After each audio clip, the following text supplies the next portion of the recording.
قرآن حکیم میں علمی ذہن بنانے کے لیے کچھ بنیادی اصول دیے ہیں. آج ہم ان بنیادی اصولوں کو آپ کے سامنے رکھیں گے. یہ بنیادی اصول لے کر کے آج جائیے.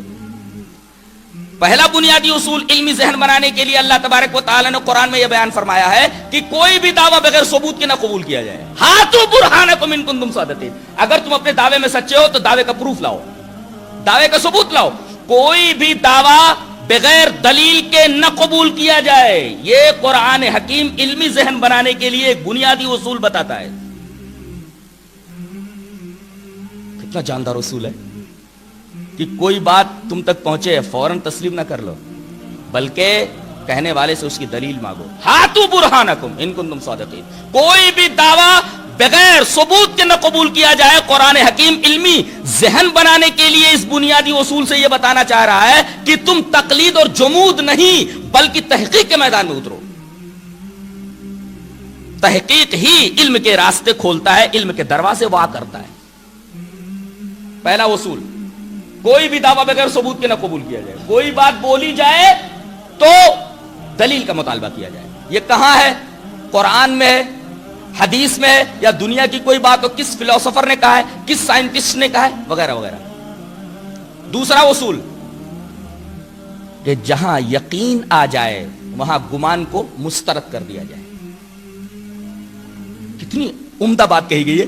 یہ بات حضرت عیسیٰ علیہ السلام کے بیان کے سیاق میں کہی گئی ہے یوں: وَقَوْلِهِمْ إِنَّا قَتَلْنَا الْمَسِيحَ عِيسَى ابْنَ مَرْيَمَ رَسُولَ اللَّهِ وَمَا قَتَلُوهُ وَمَا صَلَبُوهُ وَلَكِنْ شُبِّهَ لَهُمْ وَإِنَّ الَّذِينَ اخْتَلَفُوا فِي الْكِتَابِ لَفِي شَكٍّ مِّنْهُ وَإِنَّ الَّذِينَ اخْتَلَفُوا فِيهِ لَفِي شَكٍّ مِّنْهُ مَا لَهُمْ بِهِ مِنْ عِلْمٍ إِلَّا اتِّبَاعَ الظَّنِّ وَمَا قَتَلُوهُ يَقِينًا.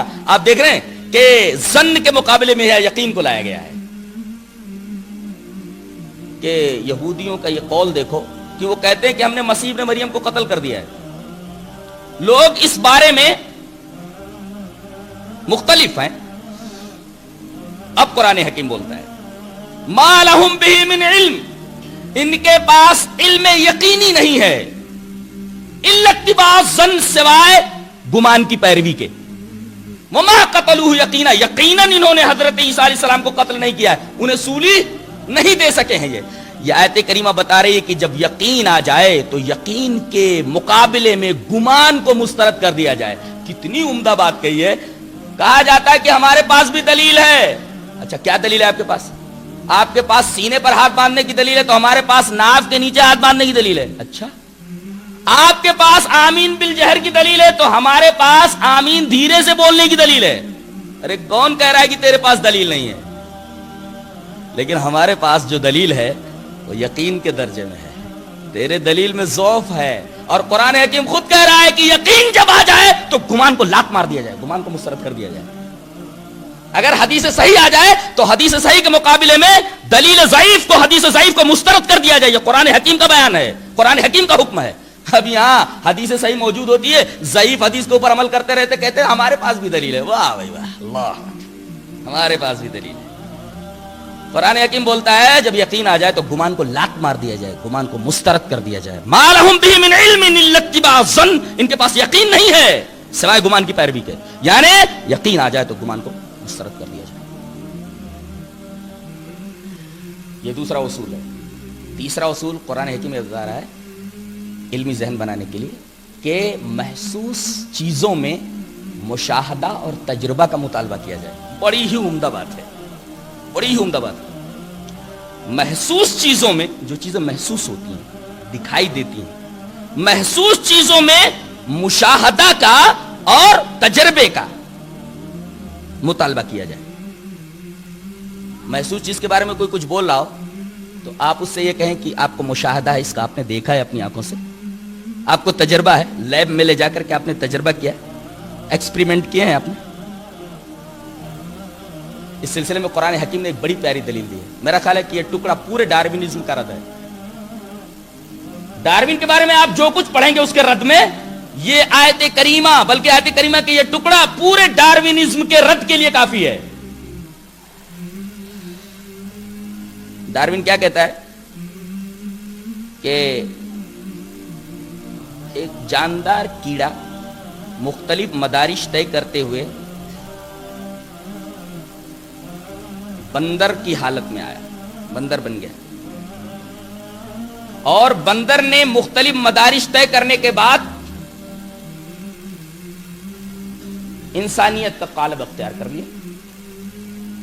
تو کیڑے نے مختلف مدارج حیوانیت طے کرنے کے بعد بندر کی شکل میں آ گیا، اور بندر لاکھوں سال گزر جانے کے بعد انسان کی شکل میں آ گیا. بندر نے انسان کا قالب اختیار کر لیا. یہ ڈارونزم کا پروپیگنڈا ہے، یہ پروپیگنڈا ہے. یہ چیز بچوں کو بھی پڑھائی جاتی ہے. انسان پہلے کیڑا تھا، پھر بندر بنا، بندر سے پھر انسان بنا. یہی بات تو مشرکین بھی بولتے تھے. کیا بولتے تھے؟ وَجَعَلُوا الْمَلَائِكَةَ عِبَادُ الرَّحْمَنِ إِنَاثًا.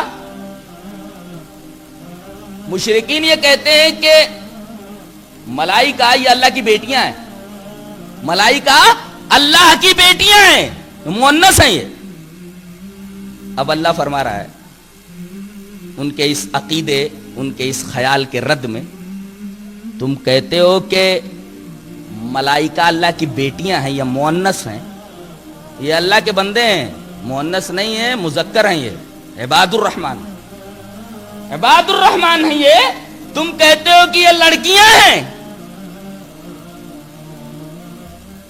بتاؤ جب ہم ان کو بنا رہے تھے تب تم وہاں حاضر تھے؟ اشہدوا خلقہم، کیا ان کی تخلیق کا تمہیں مشاہدہ ہے؟ اللہ اکبر، کیا بات ہے. اور یہی بات ڈارون سے کہی جائے کہ جب بندر انسان کے قالب میں آ رہا تھا، اللہ کے بندے تو وہاں موجود تھا، تیرا مشاہدہ ہے، تیرا تجربہ ہے. ظاہر ہے کہ اس کے جواب میں صرف اور صرف سکوت ہے، خاموشی ہے. ڈارون کے پاس بھی سوائے خاموشی کے کچھ نہیں ہے، اور مشرکین کے پاس خاموشی کے سوا کچھ نہیں تھا. اللہ نے اتنا فرمایا اشہدوا خلقہم، جب ہم فرشتوں کو بنا رہے تھے مذکر یا مؤنث تو تم لوگ حاضر تھے وہاں، تمہارا یہ مشاہدہ ہے. ایسے ہی ڈارون سے پوچھا جائے کہ جب بندر انسان کے قالب میں آ رہا تھا، انسان جب بن رہا تھا تو انسان بنتے وقت تو وہاں موجود تھا، تیرا مشاہدہ ہے. ظاہر ہے کہ کوئی سائنٹسٹ ایسی بات نہیں کہہ سکتا. پورے ڈارونزم کے رد کے لیے آیت کریمہ کا یہ ٹکڑا کافی اور شافی ہے. اشہدوا خلقہم. تو یہ تیسرا اصول ہے بنیادی علمی ذہن بنانے کے لیے کہ محسوس چیزوں میں مشاہدہ اور تجربہ کا مطالبہ کیا جائے.